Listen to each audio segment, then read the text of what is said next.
Now we are going to see through what is the understanding levels.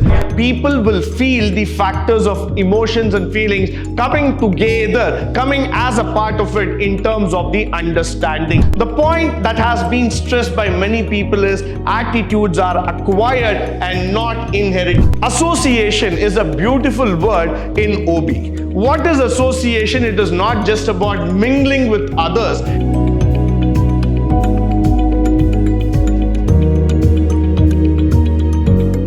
Good morning and welcome to the fifth session in Unit 2, Organizational Behavior, where we are going to speak about the models of attitude. Now, the components are illustrated in the following table. We have learnt about it in the previous sessions. The three components: informational, affective, behavioral component, which will constitute the attitude part. So attitude is a combination of 1 plus 1 plus 1, that is 3 components: the informational component, the emotional component, and the behavioral component. This is what is attitude about. Now, when you go further, the ABC component or the module that we are going to explain here, it's because the affective, behavioral, and the cognitive factor, and these 3 components, how they are going to come forward is what is our thought process. Why? Because in the previous sessions, we had spoken about just the 3 components as their definitions and factor. Now we are going to see through what is the understanding levels. How is it explicitly and implicitly going to be expressed all together? So moving further in the ABC model, that is the attitude, the affective, behavioral, and the cognitive factor, we are going to see how things are going to be changed, how things are going to be evaluated. Now, you have a feeling or an emotion about somebody. Let's say that, let me take an example here. I'm a great fan of NBA, National Basketball Association, and I love that matches. So whenever I get to see a match of NBA happening on my TV screen, I have a very great emotion or feeling. It actually gives me a lot of positive factor that comes inside. And whenever I see those tall players just going forward in the basketball court and getting the points, scoring the points for the team, it makes me very, very excited. That's exactly the feeling and emotion. The one thing that we need to understand is that the proportion of feeling keeps on increasing or decreasing based on our liking. Now, you don't have a methodology, you don't have a formula to express it, you don't have a way to go forward and say, yes, this is what we are meaning, yes, this is what we wanted to do, this is what I'm trying to say. That is not expressed outside at all. Whenever you see a football match happening in England, Spain, Italy, France,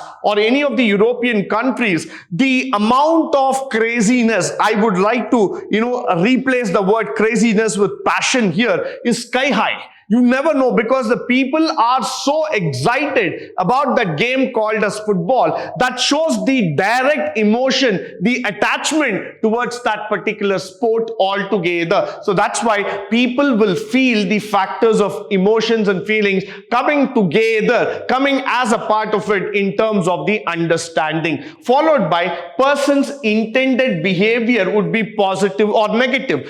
If the emotion that you are carrying with yourself is positive, that positive information, positive factor will immediately get transferred, will immediately go forward altogether. So that is where this will become even more interesting. People will say, wow, this is what I wanted. This is what I'm looking at. So that is the positive factor altogether that we are trying to talk about. That positive factor will drive in a huge amount of difference altogether. Similarly, on the negative factor, when you show the negativity altogether, when you tell people that this is the problem, these are the challenges, this is why I'm not able to do it, that negativity will also get transferred from one person to another person, leaving it to a great difficulty, leading it to a great level altogether. So this is why I say that emotions will carry carry a host lot of factors, a host lot of idea in your mindset, and this cannot be taken lightly. It has to be understood. It has to be given all importance, followed by the person's beliefs, values, and ideas. We were speaking about it in the previous session. Let me just try to explain the beliefs, values, and ideas altogether. Every one of us come from a very, very distinctive background where we have our own ideas, where we have our own thoughts and opinions altogether. So what happens here is that whatever idea, opinions we give to people, that comes out of a different feeling, different formation here. People believe that this is the values, these are the kind of things that I carry with me, these are my ideologies and these are my ideas. Why? Because that is the nature, that's how you start growing up with. You cannot say no to it, you cannot say that is right or wrong. It is only a factor that they are coming from a particular kind of a background. So when that emotion, the beliefs and the factor starts joining hands together, that creates the cognitive factor very, very clearly. Because the cognitive factor is very, very important in terms of understanding the attitude of a person. Now, formation and sources of attitude. Let us go deep into this factor of how these feelings are developed. That's a very, very interesting question to ask. What makes you feel that today it will rain? What makes you think that you will pass? What makes you think that you are superior? What makes you think that you know everything? These are the kind of questions that you will be witnessing in your day-to-day life. These are the kind of questions which people ask you n number of times, but you don't have an answer upright. You feel that these answers cannot be explained. You feel that these answers are already inbuilt. I will prove it only when the time comes to me. So that's where I say attitude is developed over a period of time. Attitude is not inborn. It is not a gifted component altogether. It's a developed component. So what happens here is that over a period of time, you develop certain habits, you develop certain factors of knowledge, certain niche skills that defines your attitude. So when people ask you questions, how did you do it? How can you do it? How do you believe that this is going to happen? You don't have an answer because you have just gone through the experience. You have just climbed up the ladder, overcoming all the shortfalls. But you are not able to explain people how did you get inculcated or how did you get enriched by that particular knowledge or by that particular group altogether. It is an association. It is a combination factor altogether. Now, I will also share an example with you. Whenever people talk about meditation, yoga, or whenever people talk about occult sciences, let's even take meditation for a while. The art of meditation is not about getting into a spiritual world. Meditation is different from spirituality. We need to understand that. But the point which I want to drive in here is that meditation is a feeling. It's an emotional component. When you sit silently, allowing your mind to come out of all thoughts, making your mind empty altogether, you start feeling the inner peace. You start becoming a transformed person with a different level of energy altogether flowing across your body. That energy, that bliss, that happiness cannot be explained. It can be only experienced. That's why I say that the feelings, the component factor, that the exponential factors and everything comes inside you over a period of time. The point that has been stressed by many people is attitudes are acquired and not inherited. So you cannot say attitude is right in my genes. Attitude is something which I've already taken up from my father and grandfather. No, attitude is what you will develop over a period of time, and that's why you need to understand what is attitude all about. A person acquires attitude through several sources. A person becomes knowledgeable through several sources. A person becomes experienced through several kind of activities that he has done. So on the whole, the formation of attitude is a long process. It takes a huge amount of time to understand it. Moving further, another factor is the experiences that we are going to talk, how they are being acquired altogether. The first one is the direct personal experience. A person's direct experience with the attitude object determines his attitude towards it. Definitely, yes. The personal experience of an individual, whether it is favorable, unfavorable, will affect the attitude deeply. These attitudes are based on personal experiences, are difficult to change. Let us now try to understand it very clearly. Why? Because we have to go through with the feeling, with the factor that these are what we are trying to change. These are what we are trying to work upon altogether. Now, for a person who has got a direct experience of doing something, let's say that I'm a carpenter, I'm into masonry, I'm into plumbing, electrical, or any kind of mechanical work. They have a direct experience of handling the material, doing the job with their hands. They exactly know what it is and what it requires to complete the task. They are not qualified. They might have not attended the top engineering colleges, but they definitely know about their job 100%. The reason here is that the direct personal experience. So he might be able to tell you out of his experience how exactly you need to make a table or chair, how exactly an electrical connection has to be given. These are all experiences which could be translated only through the work and not through theory.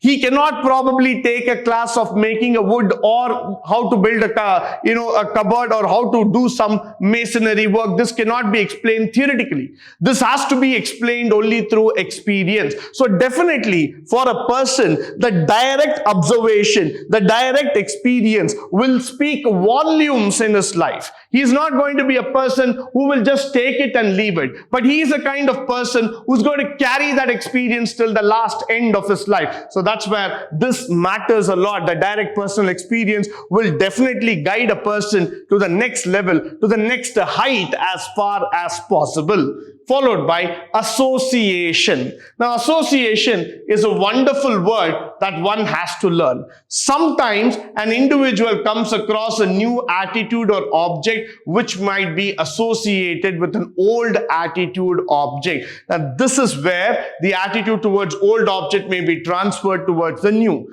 Association is a beautiful word in OB. What is association? It is not just about mingling with others. It is about getting to understand each other. When you associate yourself with a club, with a brand, with an identity, with a cult, you try to understand that there is something more to learn. And that learning is so superb that it just starts translating into your mind without a teacher. Now, you might have certain thoughts, certain belief before getting associated with it. But the moment you get associated with it, you get associated with a new factor, the translation happens immediately. You are changing the state of mind from the old to new. You suddenly start believing that this is the actual truth and the previous one was not. So that is why we say that association is something way beyond of just joining. Association is where you entitle yourself, where you mingle, where you join, where you composite your entire identity into one. You don't believe there is differentiation. You just want to just get mixed. Like how the droplets of water get, when they fall onto the ocean, they are completely mixed. You do not know which droplet is from where. Similarly, when you get associated with a particular idea, a thought process, an opinion or a feeling, you are completely engulfed into it. Nobody can separate you and see it. So that's why association forms a very, very important component in terms of the attitude. Moving further, let us talk about an example here. If a new worker remains most of his time in the company of a worker who is in the good books of the supervisor and towards whom the supervisor has a positive attitude, the supervisor is likely to develop a favorable attitude or pose even towards a new worker. Now, this is quite important, and it is very interesting for us to know. Because we always say that when you associate yourself with the positive thing, automatically you also become positive. This is a complete electromagnetic phenomenon. Magnet which is being putting in terms of charge, suddenly it becomes like an electromagnet and then it gets supercharged altogether. That's exactly what happens even in association. Once you are supercharged, once you are associated, once your mind is compositely set into it, there is no way of stopping you. You also get into the positivity. You also get into the growth cycles of the scenario. So that is why I would say that the formation of attitude, association is the biggest key altogether. Now, the positive attitude of the old worker has been transferred towards the new worker because of the association between the old and the new. So when you join hands with people who are positive in nature, when you join hands with people who are incredibly focused in their job, automatically the same behavior, the same cult, the same ideas, the same attitude starts coming inside you. That is why we say always speak good, think good, and act upon good things. That's how you will also develop that positive attitude. Moving further, with this, I come to the end of this particular session.